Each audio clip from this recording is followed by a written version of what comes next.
মশলা ছাড়া পাবদা মাছ কীভাবে রান্না করলে খেতে ভীষণ টেস্ট হয় এবং মজাদারও, সবাই খেতে পারবে, তার জন্য আমার এই ভিডিওটা।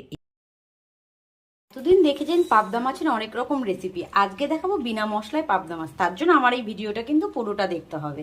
তো প্রথমেই আমি মাছটায় নুন হলুদ মাখিয়ে নিলাম, কড়াই বসিয়ে দিয়েছি, তেল গরম হয়ে গেছে। এবার আমি মাছ দুটো ভেজে নেব। মাছটা আমি ভেজে নিয়েছি। এবার আমি সামান্য পরিমাণে তেল দিয়েছি, দিয়ে দেব আমি দুটো কাঁচা লঙ্কা চেরা আর সামান্য একটু কালো জিরে। এবার দিয়ে দেব আমি জল। এবার দেব সামান্য একটু নুন আর একটু হলুদ দিয়ে নাড়াচাড়া করে ঢাকা দিয়ে আমি 5 মিনিটের জন্য হতে দেব। এটা দেখো ফুটে উঠেছে। এবার আমি মাছ দুটো দিয়ে দেব,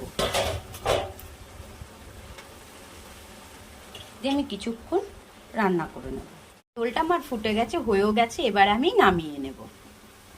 ঝোলটা আমি নামিয়ে নিয়েছি। মাছের ঝোলটা দেখলে কিন্তু বুঝতেই পারবে না এটা একদম বিনা মশলায় রান্না হয়েছে। তোমরা বাড়িতে একবার ট্রাই করে দেখো, ভীষণই সুন্দর এবং খেতেও ভারী টেস্ট।